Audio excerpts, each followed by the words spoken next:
Hello friends, ಕರ್ನಾಟಕದ ಏಕೀಕರಣದ ರೂವಾರಿ ಕಾಂಗ್ರೆಸ್ನ ಹಿರಿಯ ನಾಯಕ, 3 ಬಾರಿ ಕರ್ನಾಟಕದ ಮುಖ್ಯಮಂತ್ರಿಯಾಗಿದ್ದ ನಿಜಲಿಂಗಪ್ಪ ಹೆಸರು ಯಾರೂ ಕೇಳಿಲ್ಲ ಹೇಳಿ. ಆದರೆ ಇಂದಿನ ಪೀಳಿಗೆಗೆ ಅವರ ಬಗ್ಗೆ ಮಾಹಿತಿ ಇಲ್ಲ ಅಂತಲೇ ಹೇಳಬಹುದು. ನಿಜಲಿಂಗಪ್ಪನವರ ಕೊಡುಗೆ ಈ ರಾಜ್ಯಕ್ಕೆ ಬೆಟ್ಟದಷ್ಟಿದೆ.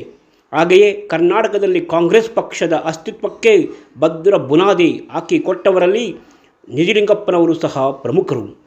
ಹೈಕಮಾಂಡ್ನೇ ಎದುರಿಸಿ ರಾಜ್ಯದಲ್ಲಿ ಸಂಸ್ಥಾ ಕಾಂಗ್ರೆಸ್ಸನ್ನು ಕಟ್ಟಿದ ಕೆಚ್ಚೆದೆಯ ನಾಯಕ.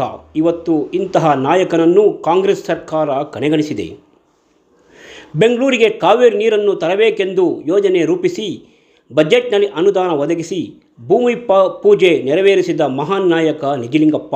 ಇವತ್ತು ಬೆಂಗಳೂರು ನಗರದ ಜನತೆ ಕಾವೇರಿ ನೀರು ಕುಡಿಯುತ್ತಾರೆಂದರೆ ಅದಕ್ಕೆ ನಿಜಲಿಂಗಪ್ಪನವರೇ ಕಾರಣ. ಈ ಯೋಜನೆಯ ಸಂಪೂರ್ಣ ಜವಾಬ್ದಾರಿಯನ್ನು ಒಬ್ಬ ಮುಸ್ಲಿಮ್ಸ್ ಸಮುದಾಯದ ಇಂಜಿನಿಯರ್ಗೆ ವಹಿಸಿದ ದೊಡ್ಡ ವ್ಯಕ್ತಿ ನಿಜಲಿಂಗಪ್ಪ. 3 ಬಾರಿ ಮುಖ್ಯಮಂತ್ರಿಯಾಗಿದ್ದರೂ ಸ್ವಂತ ಮನೆಯನ್ನು ಮಾಡದೆ ಜೀವಿತಾವಧಿ ಇರುವವರೆಗೂ ಬಾಡಿಗೆ ಮನೆಯಲ್ಲೇ ಕಾಲ ಕಳೆದ ಆದರ್ಶವಾದಿ ರಾಜಕಾರಣಿ. ಇವತ್ತು ಕರ್ನಾಟಕದಲ್ಲಿ KLE ಕಾಲೇಜನ್ನು ನಿಜಲಿಂಗಪ್ಪ ಕಾಲೇಜು ಅಂತಲೇ ಕರೆಯುತ್ತಾರೆ. ಕೆಲವರು ಈ ಕಾಲೇಜು ನಿಜಲಿಂಗಪ್ಪನವರದೇ ಎಂದು ತಪ್ಪು ತಿಳುವಳಿಕೆ ಹೊಂದಿದ್ದಾರೆ.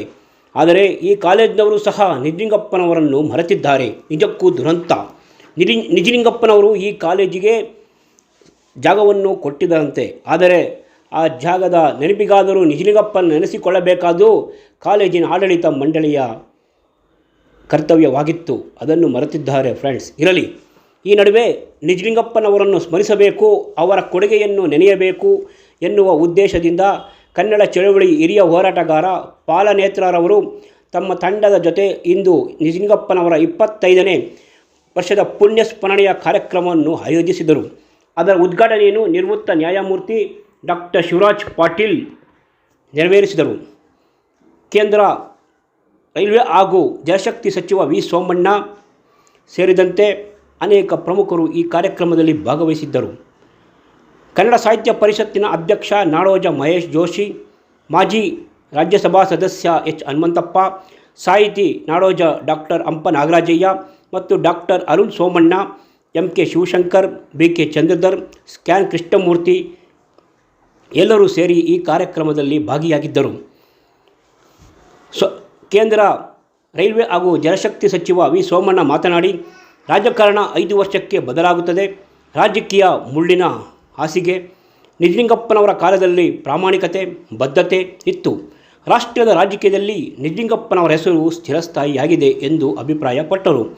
ನಿಜಲಿಂಗಪ್ಪನವರ ದೂರದೃಷ್ಟಿ ಚಿಂತನೆಯಿಂದ ಕಾವೇರಿ ನೀರು ಯೋಜನೆ, ಬೆಂಗಳೂರು ವಿಶ್ವವಿದ್ಯಾನಿಲಯ, ಕೃಷಿ ವಿಶ್ವವಿದ್ಯಾನಿಲಯ, ಮೆಡಿಕಲ್ ಕಾಲೇಜು ಸೇರಿದಂತೆ ರಾಜ್ಯದ ಹಲವು ಅಣೆಕಟ್ಟನ್ನು ನಿರ್ಮಿಸಿದ್ದರು.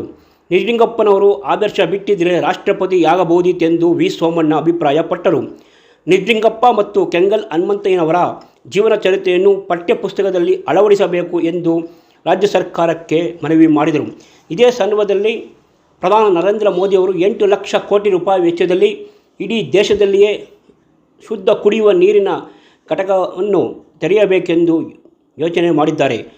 ಮೋದಿಯವರ ಯೋಚನೆಯೂ ಸಹ ನಿಜಲಿಂಗಪ್ಪರ ಯೋಚನೆಯಂತೆ ಇದೆ ಎಂದು ಅಭಿಪ್ರಾಯಪಟ್ಟರು. ತಮ್ಮನ್ನು ತುಮಕೂರು ನಗರದ ಜನತೆ ಆಯ್ಕೆ ಮಾಡಿ ಕಳಿಸಿದ್ದಾರೆ. ನಾನು ಸಹ ನನ್ನ ಶಕ್ತಿ ಮೀರಿ ತುಮಕೂರಿನ ಸಮಗ್ರ ಅಭಿವೃದ್ಧಿಗೆ ಮತ್ತು ಕರ್ನಾಟಕ ರಾಜ್ಯದ ಅಭಿವೃದ್ಧಿಗೆ ಶ್ರಮಿಸುತ್ತೇನೆ ಎಂದು ವಿ ಸೋಮಣ್ಣ ಇದೇ ಸಂದರ್ಭದಲ್ಲಿ ರಾಜ್ಯದ ಜನತೆಗೆ ಭರವಸೆ ನೀಡಿದರು. ನಂತರ ಮಾತನಾಡಿದ ವಿಶ್ರಾಂತ ನ್ಯಾಯಾಧೀಶರಾದಂತಹ ಡಾಕ್ಟರ್ ಶಿವರಾಜ್ ಪಾಟೀಲ್ ಮಾತನಾಡಿ, ನಿಜಲಿಂಗಪ್ಪನವರು ಕರ್ನಾಟಕದ ರತ್ನ ಎಂದು ಕರೆದರು. ತನ್ನ ಜೀವನದಲ್ಲಿ ಮೇಲ್ಪಂಕ್ತಿಯನ್ನು ಅಳವಡಿಸಿಕೊಂಡ ಆದರ್ಶ ರಾಜಕಾರಣಿ.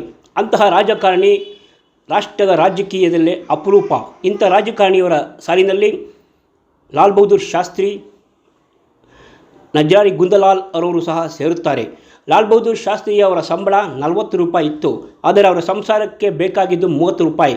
10 ರೂಪಾಯಿಯನ್ನು ಸರ್ಕಾರಕ್ಕೆ ವಾಪಸ್ಸು ಕೊಟ್ಟಂತಹ ಒಬ್ಬ ಆದರ್ಶ ರಾಜಕಾರಣಿ ಲಾಲ್ ಬಹದ್ದೂರ್ ಶಾಸ್ತ್ರಿ. ಲಾಲ್ ಬಹದ್ದೂರ್ ಶಾಸ್ತ್ರಿಯಂತೆ ಸಹ ನಿಜಲಿಂಗಪ್ಪನವರು ಕರ್ನಾಟಕದ ರಾಜಕೀಯದಲ್ಲಿ ಆದರ್ಶವನ್ನು ಮೆರೆದಂತಹ ಒಬ್ಬ ಸಜ್ಜನ ರಾಜಕಾರಣಿಯಾಗಿದ್ದರು.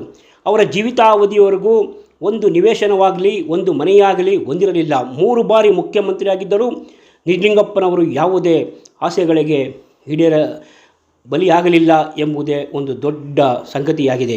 ನಿಜಲಿಂಗಪ್ಪನವರ ಆದರ್ಶವನ್ನು ಇಂದಿನ ರಾಜಕಾರಣಿಗಳು 5% ಅನುಸರಿಸಿದರೂ ರಾಜ್ಯದ ಅಭಿವೃದ್ಧಿಯಾಗುವುದರಲ್ಲಿ ಸಂಶಯವಿಲ್ಲ ಎಂದು ವಿಶ್ರಾಂತ ನ್ಯಾಯಾಧೀಶ ಡಾಕ್ಟರ್ ಶಿವರಾಜ್ ಪಾಟೀಲ್ ಅಭಿಪ್ರಾಯಪಟ್ಟರು.